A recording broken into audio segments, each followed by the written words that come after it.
が燃える人は不思議な力秘めてる胸でささやく誰かの声に耳を澄ませよ君の体は地上に降りた神秘の泉だ神の住む星だ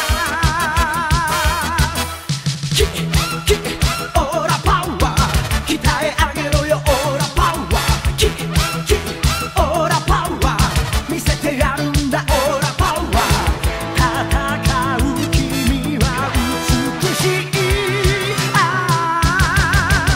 光戦隊マスクマン Hello everybody, Knight Raider 7602 here. Before I could get started on my Decade review, I wanted to review my favorite cartoon, the Codename Kids Next Door. If you're wondering what it's about, it is about a group or an army of kids who protect the world from evil adults. Kind of like my whole fantasy of how adults are evil and turning old will kind of be a bad thing. The show spans around only 5 main characters, each in the same sector.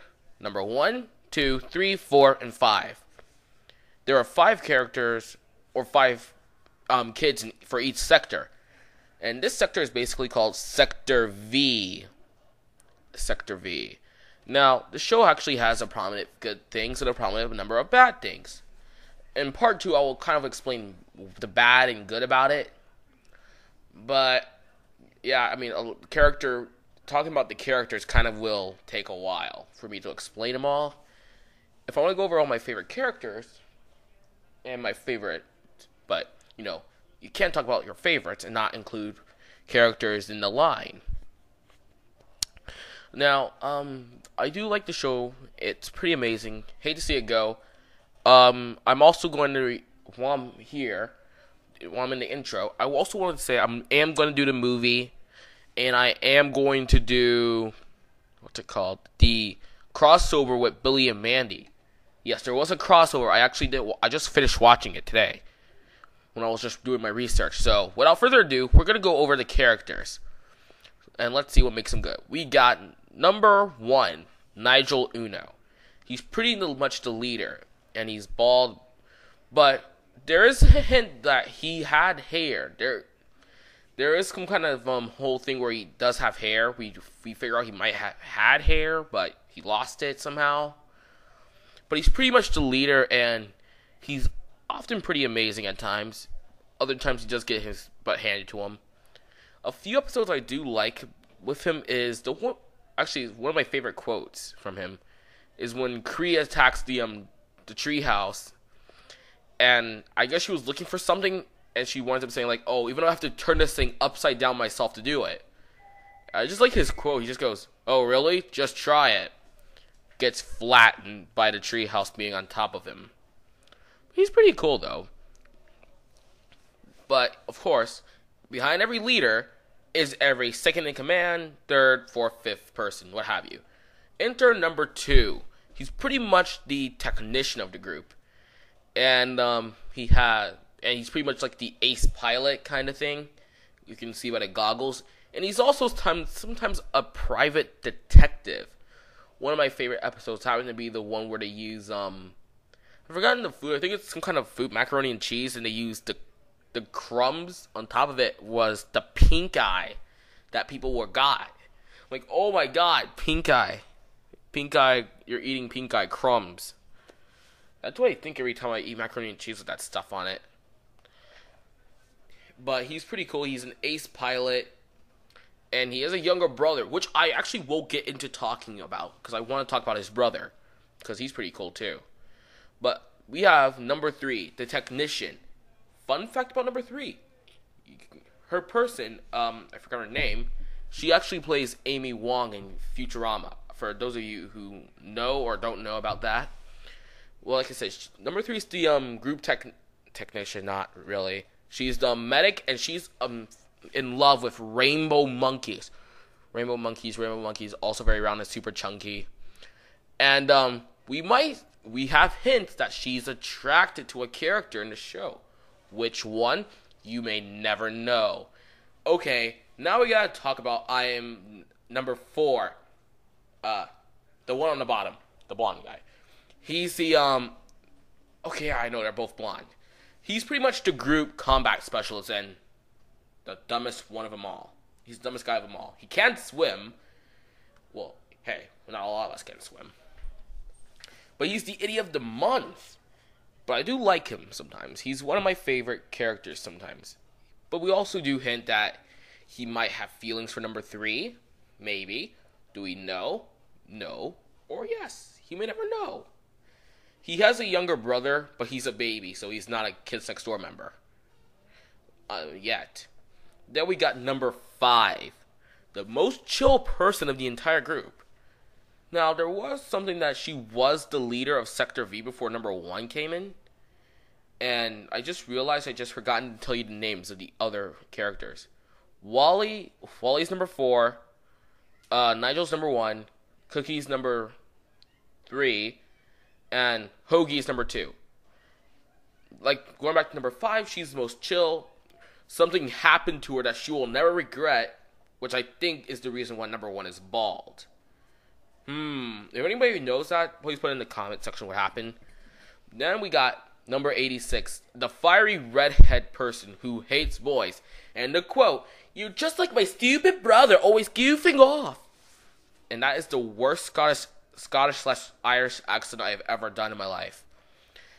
And she hates guys, except for number 19th century. But I'll get into more of that story later.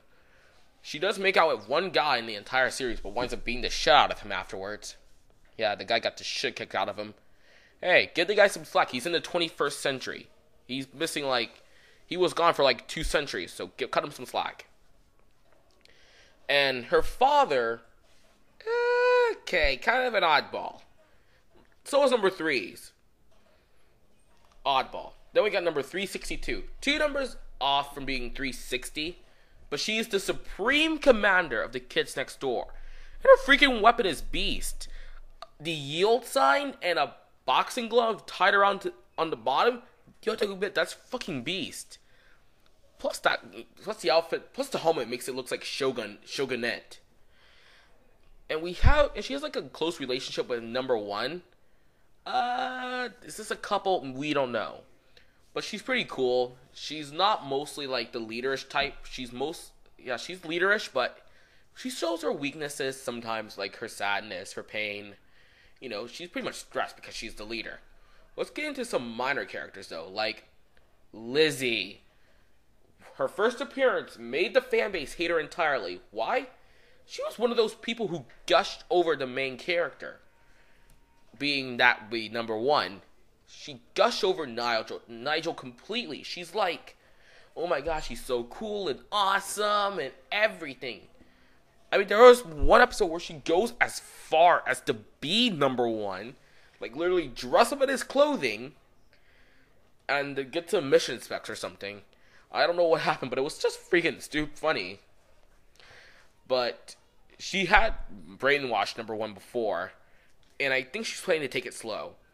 Then we got Tommy, who pulls off some kind of Batman thing with him calling himself the Tommy. He's pretty funny, though. He's pretty cool, though. I have to admit, him being a Kids Next Door member is going to be pretty beast if they ever continue with the series. I mean, the brother of number 2, who makes the baddest jokes, who has the weirdest, odd relationship issues. I don't know. I'm going to get into more of this weird stuff later. But he's pretty much cool. All he does is just say he's the Tommy, pretends like he's a superhero, which is pretty cool. Then we got the Kid. No, he's not no other leader from Kids Next Door. I know sunglasses. Nah, not a thing. Not a fad. He's like an ace pilot kind of thing. He's kind of like number 2's rival and number 4's rival. Number 2 being the best ace pilot, and number 4 for number 3's affections. But he's pretty cool though. He's pretty laid back and chill. He has that cocky attitude that I hate. The cocky attitude that often gets people killed, people, Vegeta, who have you. But let's get into villains. Let's start with Ah, jeez, it's the Toilinator. Yeah, this guy is the worst case of a villain I've ever met in my life. I mean, from his powers is technicality controlling the toilet. He has plunger weapons, toilet-based items, what have you. He's the worst villain. Number one got past it by wearing a shirt saying, I am not number one. This guy is the case of a total fuck up. But I do have to give him credit, though. He did flush the friggin' Grand Canyon. You have to give a guy credit, though. Even for him being the worst villain of them. You know, but I do give him points for flushing the friggin' Grand Canyon. Next is Mr. Boss, a.k.a. number 86's father. Yeah, he does not speak Scottish nor Irish. I think her mom got that. But he is freaking obsessed with Pluto. He tries sending a bunch of girls to Pluto. I just wonder how much heartbreak it came to when he found out that Pluto is not a planet. You know, and this guy smokes a lot. So this constantly goes with the whole smoking fucking kills. Yes, kill us with freaking secondhand smoke, jerk. That's what you're gonna do. Don't send us to Pluto. Just keep smoking that cigar. And one or two things are gonna happen. You're gonna die from secondhand smoke, or you're gonna die from cancer. Go ahead. Your choice. Then we got Sticky Beard. He's a candy pirate. And he steals candy from children. This kind of sounds pretty retarded right now. And he's a... I can't really say he's a pirate. I feel like I insult all pirates everywhere if I just say he's a pirate. But you have to admit, the guy's doing his best, okay? He drives a freaking ship that's supposed to be in water, but he drives it through land anyways. And he steals candy from children. There are more villains I have to go over in part 2. Another candy-stealing villain is Heinrich von Marzipan, who's kind of like the retarded version of Indiana Jones had a son. Yeah, I know. I know he had a son. And he stole some kind of chocolate bunny named Mr. Flopalopalagus. Mr. Flopalagus. And number 5's rival in that whole candy thing. Because she hunts for candy, he hunts for candy, what have you. And he was possessed by the black licorice. Spider-Man 3. It's an odd Spider-Man 3 reference. But what have you. Then we got chat. I'm sorry. I can't take any guy seriously if you're wearing a pink bra. If you're going to ask, bra, and yes, there are anagrams for this show. Bra stands for Battle Ready Armor. So technically he's wearing armor. Do they come in green, blue, yellow? I don't know. This guy is an ex-Kids Next Door member. He gets decommissioned and now plans to take out the kids next door. Yeah, he's a freaking douche. And he lives up to his last name. He's a dick. Then we got Cree, number 5's older sister, and an ex-member of the Kids Next Door. And for some reason, number 2 has a crush on her. This chick is crazy. She flips the entire treehouse over. She taught number 5 everything she knows about combat. And she's pretty freaking amazing. And her father's freaking Bill Cosby. Okay, maybe that's going a little too far. But you have to admit, she is pretty cool as a villain. And then, the main villain. The delightful fucking children from down the lane. Oh my god. These kids scared the fuck out of me when I first saw these guys. They talk in unison. We have no freaking clue what's going on. They're like, in unison. What the fuck? But you know what? You can't blame these guys. They do come up with cool plans. They build giant robots and they make for the greatest episodes sometimes. They have the cake episodes. There are cake episodes, the water raft race episode, the final episode, which is basically a giant cake episode, so you know. And that episode in space with number 19th century. You can't top that. I'm running out of time, so in part 2, we're going to go down with the Mac Daddy villain and a few other things. So come back here, Knight Rider 7602, out.